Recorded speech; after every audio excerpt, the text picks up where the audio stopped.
नमस्कार दोस्तों, आज के वीडियो में हमेशा की तरह दो कहानियां हैं। दोनों ही सच्ची और दिलचस्प हैं, इसलिए आप आखिर तक जरूर देखना। और आज की पहली कहानी दिल्ली की है। ये बात 2024 की है। दिल्ली में एक इलाका है नांगलोई। इसी इलाके में सोनिया का परिवार रहता है। सोनिया के माता पिता बिहार से थे। रोजगार की तलाश में वे दिल्ली आए और यहीं बस गए। पूरा परिवार पश्चिम दिल्ली के नांगलोई इलाके में एक किराए के छोटे से घर में रहता था। सोनिया के पिता प्राइवेट नौकरी करता है, जबकि मां घर में ही कपड़े सिलने का काम करती है। पैसों की तंगी के कारण सोनिया को 10वीं कक्षा के बाद पढ़ाई छोड़नी पड़ी, लेकिन उसने अपने सपनों को कभी नहीं छोड़ा। वह चाहती थी कि उसका परिवार गरीबी से बाहर निकले और उनका खुद का एक घर हो। यही सोचकर सोनिया ने सोशल मीडिया इन्फ्लुएंसर बनने का फैसला किया। पढ़ाई छूटने के बाद उसने अपनी छोटी सी बचत से एक स्मार्टफोन खरीदा और इंस्टाग्राम पर रील्स बनाना शुरू कर दिया। जब उसके माता पिता काम पर चले जाते तो सोनिया पहले घर के सारे छोटे बड़े काम निपटाती। जैसे ही घर के काम पूरे हो जाते, वह पूरे मन से अपने सपनों की दुनिया में डूब जाती। दिन भर वह मोबाइल लेकर इंस्टाग्राम के लिए रील्स बनाती रहती। सोनिया के सपनों ने अभी अभी उड़ान भरनी शुरू ही की थी कि अचानक उसकी जिंदगी में एक भूत ने दस्तक दी। ये भूत उसका सीक्रेट बॉयफ्रेंड था, जिससे उसका छुपा हुआ अफेयर शुरू हुआ, जिसे सोनिया प्यार से भूत बुलाती थी। शुरुआत में उसके घरवालों को इस नए शख्स के बारे में कोई अंदाजा नहीं था, लेकिन वक्त के साथ सोनिया ने अपने रिश्ते को धीरे धीरे दुनिया के सामने लाना शुरू कर दिया। यहां तक कि उसने अपने इंस्टा अकाउंट पर भी उसके साथ तस्वीरें पोस्ट करनी शुरू कर दी। सोनिया अपने भूत के इश्क में इतनी डूबी कि उसे बाकी दुनिया से जैसे कोई मतलब ही नहीं रहा। वह दौर ही कुछ ऐसा था जहां नया नया प्यार किसी जादू की तरह सर चढ़कर बोलता है। सोनिया की हालत भी वैसी ही थी। उसकी आंखों में अब बस उसी का नाम और उसी की तस्वीर बस गई थी। सोनिया की मां रजनी देवी ने महसूस किया कि बेटी की तबीयत ठीक नहीं है। उसके हाव भाव और शरीर में ऐसे बदलाव दिखने लगे थे जो अनदेखे नहीं किए जा सकते थे। शक पक्का होने पर रजनी देवी ने सोनिया का मेडिकल चेकअप करवाया, और जब रिपोर्ट हाथ में आई तो उनके पैरों तले जमीन खिसक गई। रिपोर्ट ने उनके डर को सच साबित कर दिया था। महज 20 साल की सोनिया उस समय 5 महीने की प्रेग्नेंट थी। सच्चाई सामने आने के बाद मां ने जब सोनिया से सख्ती से सवाल किए तो उसने आखिरकार उस लड़के का नाम बता दिया। वो था संजू, वही जिसे सोनिया प्यार से अपना भूत बुलाती थी। उसने घर वालों को भरोसा दिलाया कि बच्चा संजू का है और वे दोनों जल्द ही शादी करेंगे। संजू हरियाणा का रहने वाला था।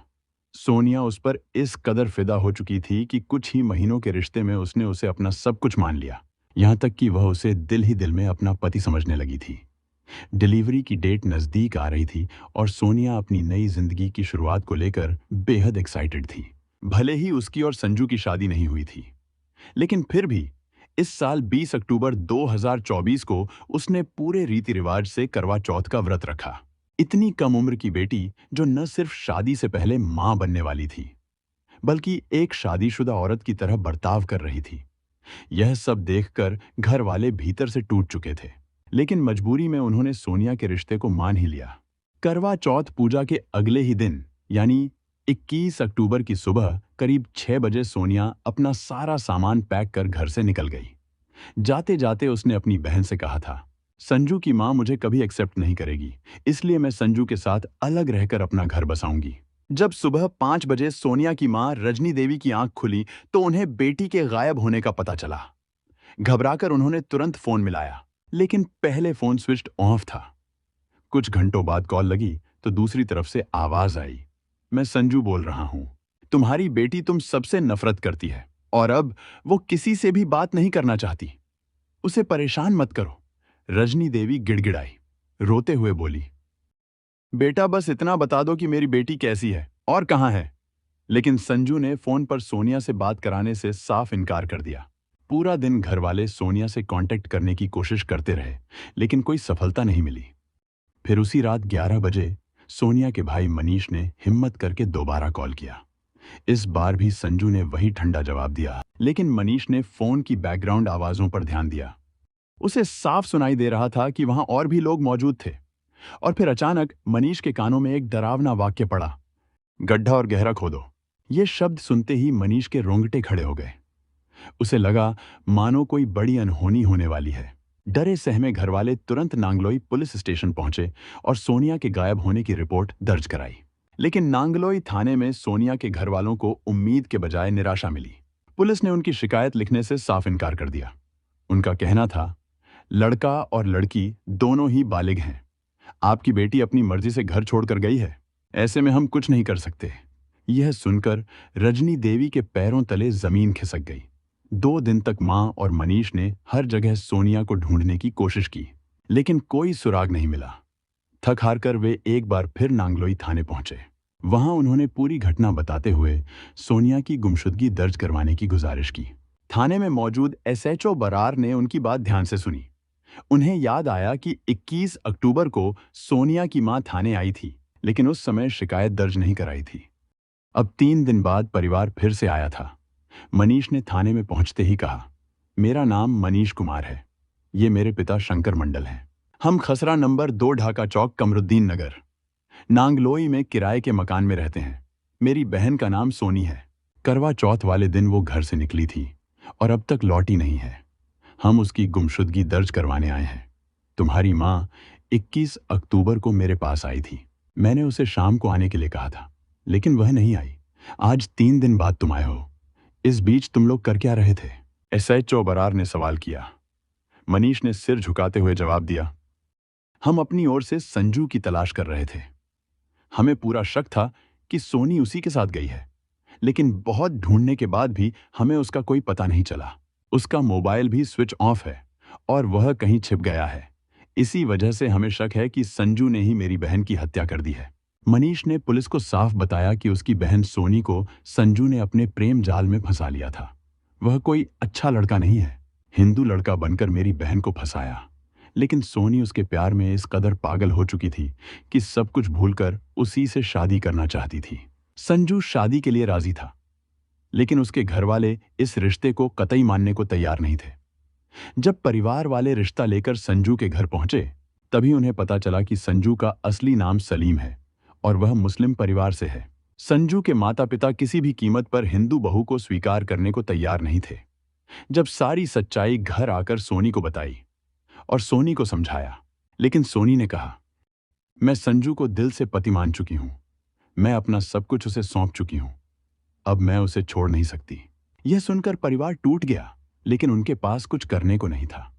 सोनी की गुमशुदगी की शिकायत जब डीसीपी सचिन शर्मा तक पहुंची, तो उन्होंने मामले की गंभीरता को देखते हुए तुरंत आदेश दिया कि नांगलोई पुलिस पूरी ताकत से लड़की की तलाश करे। उन्होंने एसएचओ राजेश बरार को निर्देश दिया कि संदिग्ध सलीम उर्फ संजू को हर हाल में गिरफ्तार किया जाए और उसी से सोनी का सुराग निकाला जाए। डीसीपी के आदेश पर एसीपी जयपाल सिंह की निगरानी में एक स्पेशल टीम बनाई गई।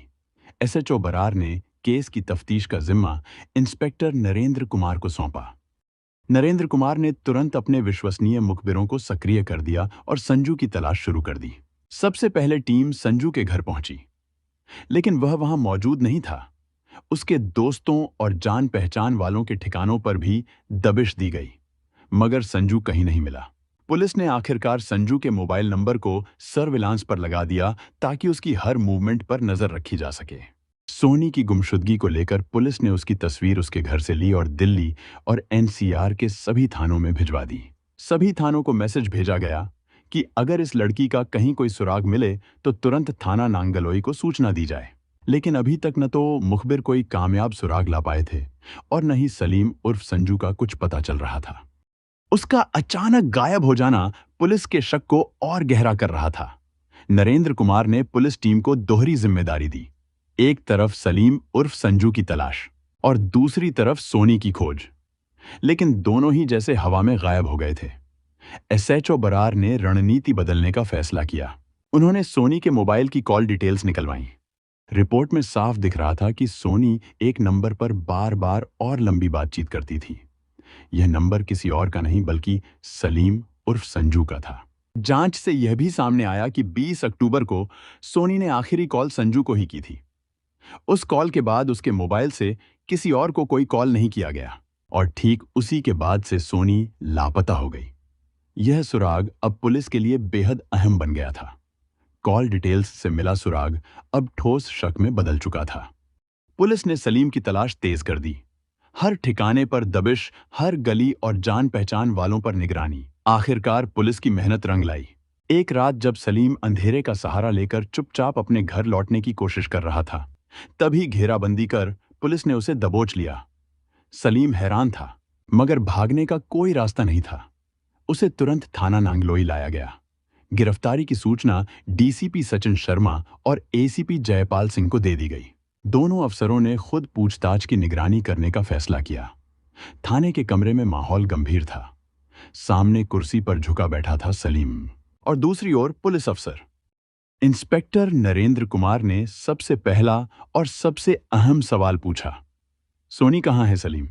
सलीम पूरी तरह टूट गया। उसने गहरी सांस ली और धीमी कांपती आवाज में कहा कि उसने सोनी की हत्या कर दी है। यह सुनते ही थाने में मौजूद सभी पुलिस अधिकारी सकते में आ गए। एसएचओ राजेश बरार ने गहरी नजरों से सलीम को घूरते हुए पूछा कि उसने हत्या कैसे की और सोनी की लाश कहाँ छिपाई गई। सलीम ने बताया कि सोनी की लाश उन्होंने सोनीपत जिले के गांव मदीना में एक खेत में गड्ढा खोदकर दबा दी थी। जब बरार ने पूछा कि क्या इसमें और भी लोग शामिल थे, तो सलीम ने माना। उसके साथ पंकज और उसके दोस्त सोहित उर्फ कार्तिक ने भी हत्या में मदद की थी। सलीम ने उनके ठिकानों का भी खुलासा किया। पंकज पार्क नांगलोई में रहता था, जबकि सोहित उर्फ कार्तिक सोनीपत के गांव कथुरा गोहाना का रहने वाला था। कार्तिक की मदीना में रिश्तेदारी होने की वजह से उन्होंने सोनी की लाश वहीं गड्ढे में छुपाई थी। गड्ढा खुद कार्तिक ने खोदा था। डीसीपी सचिन शर्मा ने तुरंत कार्रवाई करते हुए टीम को आदेश दिया कि दोनों आरोपियों को पकड़कर लाया जाए। इसके बाद एसएचओ राजेश बरार, इंस्पेक्टर नरेंद्र कुमार और एसीपी जयपाल सिंह सलीम उर्फ संजू को लेकर गांव मदीना की ओर रवाना हुए।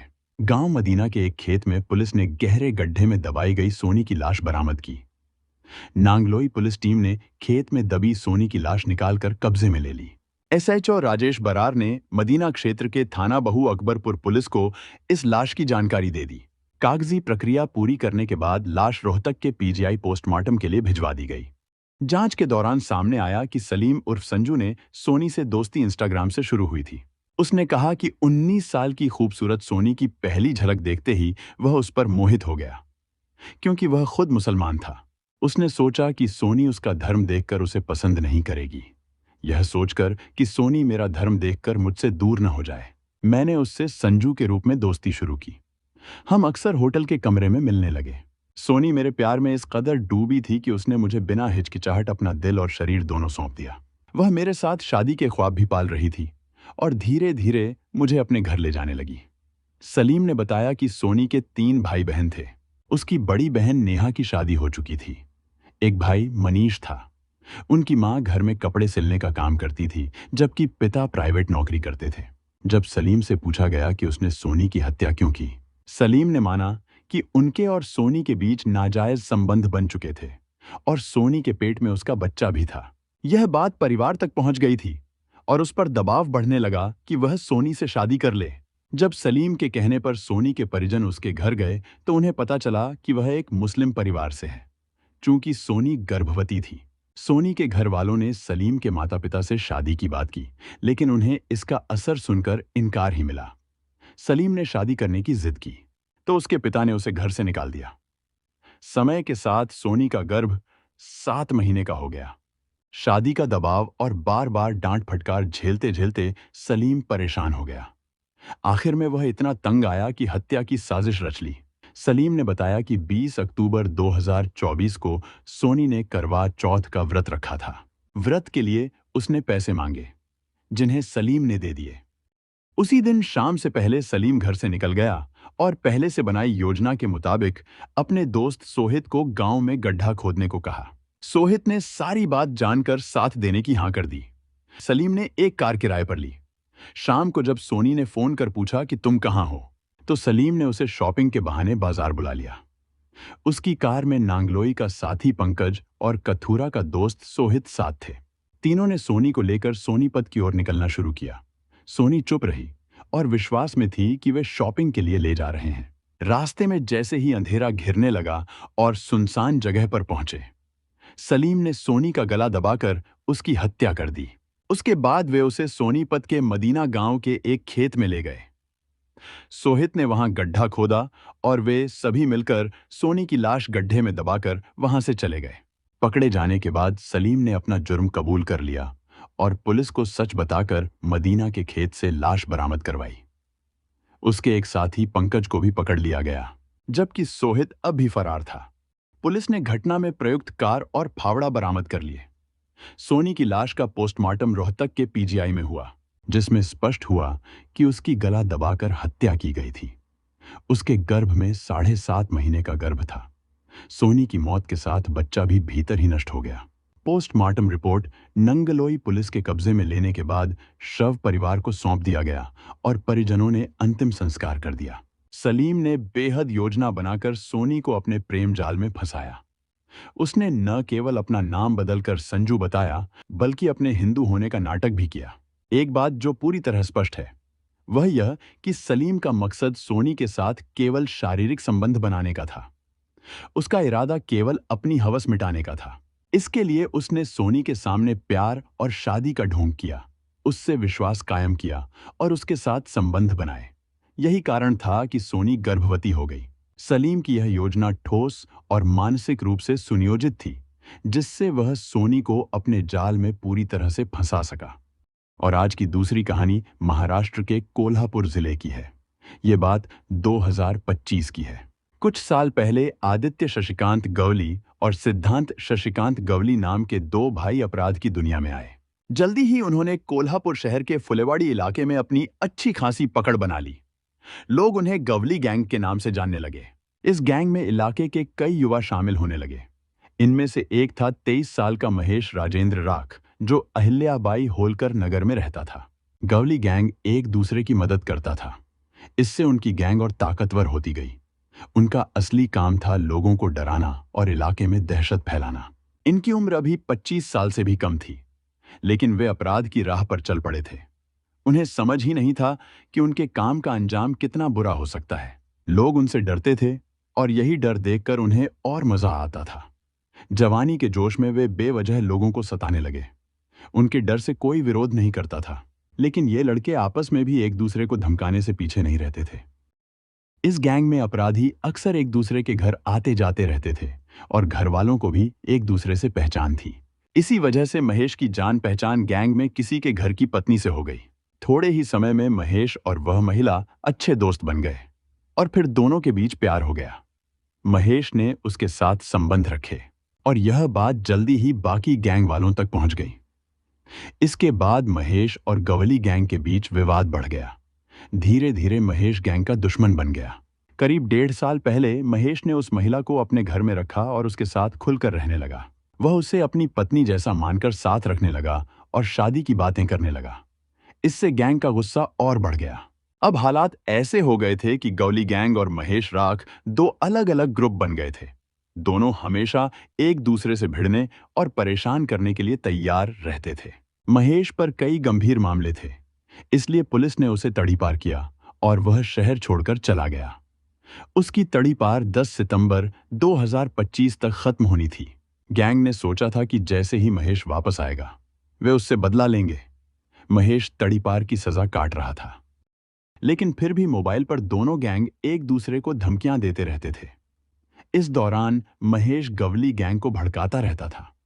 वह उन्हें ताना मारकर कहता है, हमने गवली गिरोह के एक आदमी की पत्नी को अपने पास रख लिया, लेकिन तुमने मेरा क्या बिगाड़ा। 10 सितंबर को महेश की तड़ीपार खत्म होने वाली थी। उससे 2 दिन पहले ही महेश और गवली गैंग के बीच मोबाइल पर झगड़ा और गाली गलौज हो चुकी थी। गैंग को लगा था कि तड़ीपार खत्म होने के बाद महेश तुरंत शहर नहीं लौटेगा, लेकिन ऐसा नहीं हुआ। 11 सितंबर 2025 को महेश सीधे गवली गैंग के इलाके में कोल्हापुर लौट आया।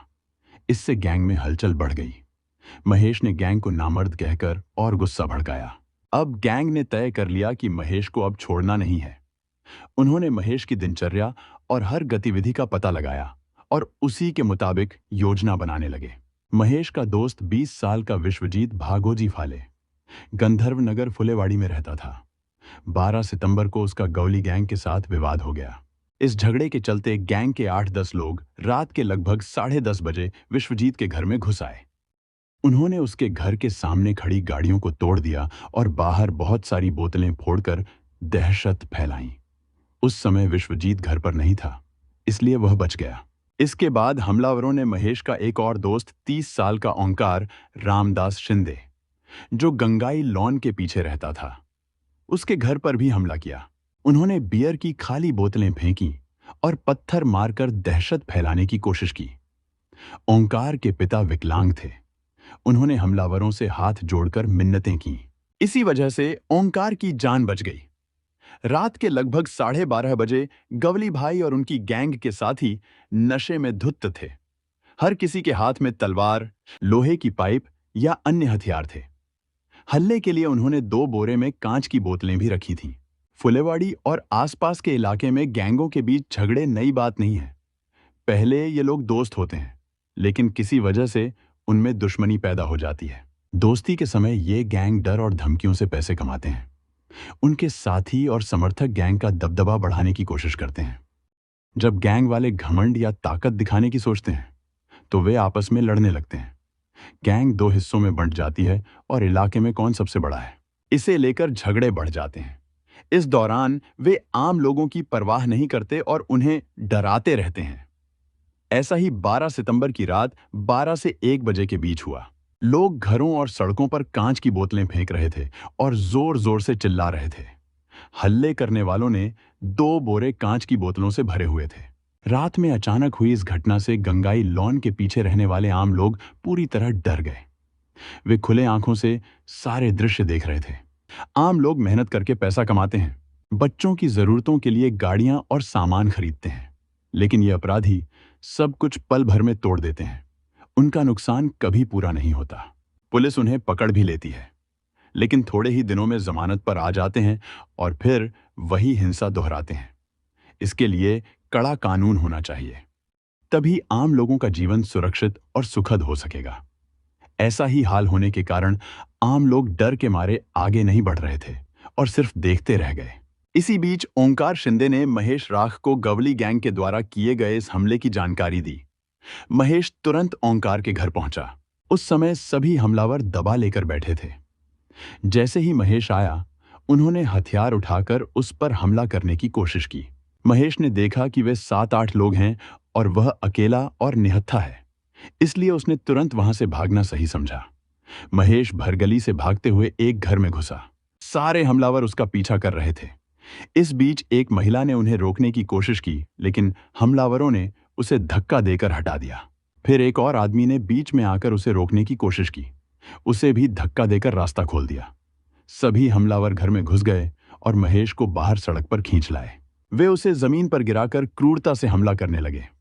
इस दौरान कोई भी उसे बचाने नहीं आया, क्योंकि हमलावर बेहद निर्दयी थे। केवल 5 मिनट में महेश के शरीर पर इतनी मार पड़ी कि वह बुरी तरह घायल हो गया।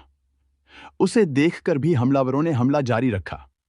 महेश की मौत के बाद हमलावर वहां से भाग गए। घटना की जानकारी मिलने पर महेश के परिजन तुरंत मौके पर पहुंचे और उसे अस्पताल में इलाज के लिए ले गए, लेकिन डॉक्टरों ने इलाज शुरू होने से पहले ही उसे मृत घोषित कर दिया। घटना की जानकारी मिलते ही करवीर के पुलिसकर्मी तुरंत सीपीआर और घटना स्थल पर पहुंचे। करवीर पुलिस के अनुसार इस मामले में शामिल सभी लोग पहले से ही रिकॉर्ड वाले अपराधी हैं। मृत महेश राख पर करवीर और झुना राजवाड़ा पुलिस थानों में 4 मामले दर्ज हैं। इसके अलावा वह पहले की सजा भी भुगत चुका था। जख्मी विश्वजीत फाले पर 4 मामले दर्ज हैं। हल्ले के आरोपी आदित्य गवली पर 3, धीरज शर्मा पर 5, रशभ मगर पर 10 और सद्दाम कुंडले पर 5 मामले दर्ज हैं।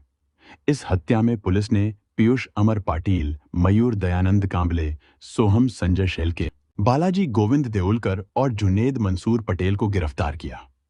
15 तारीख को आदित्य गवली सीपीआर अस्पताल परिसर में देखा गया। पुलिस ने तुरंत उसकी गिरफ्तारी के लिए योजना बनाई, लेकिन आदित्य को खबर लग गई और वह वहां से भाग गया। पुलिस उसके पीछे थी। वह कस्बा बावड़ा के एक बार में गया और शराब पी रहा था। पुलिस ने उसे वहां पकड़ लिया और हथकड़ी लगाई। इस घटना की विस्तृत जांच करवीर पुलिस कर रही है। हिंसा और अपराध से डर और दबदबा तो कुछ समय के लिए बन सकता है, लेकिन इसका अंत हमेशा गंभीर नुकसान और जेल या मौत की स्थिति में होता है। आम नागरिकों को अपने और अपने बच्चों की सुरक्षा के लिए सतर्क रहना चाहिए और कानून का सहारा लेना चाहिए। दोस्ती में विवाद, अहंकार या सत्ता की लालसा बड़े संघर्ष और गंभीर परिणाम ला सकती है। पुलिस और कानून व्यवस्था ही समाज में सुरक्षा और न्याय सुनिश्चित करती है। अपराधियों पर कड़ा कानून और कार्रवाई जरूरी है। हमें समाज में ऐसे हालात को बढ़ावा नहीं देना चाहिए और हिंसा के खिलाफ आवाज उठानी चाहिए। हमारा उद्देश्य यह है कि लोग इन घटनाओं से सीखें और गलत रास्तों पर चलने से बचें। यह कहानी एक अहम चेतावनी है जो हमें बताती है कि जीवन में सही फैसले लेना कितना जरूरी है। हमें मिलकर एक बेहतर समाज बनाने की कोशिश करनी चाहिए जहां प्यार और ईमानदारी की अहमियत हो। ऐसी सच्ची घटनाओं और उनसे मिले संदेशों के साथ मैं फिर लौट कर आऊंगा। तब तक के लिए सुरक्षित रहें, सतर्क रहें और याद रखें कि हर कदम सोच समझकर उठाएं।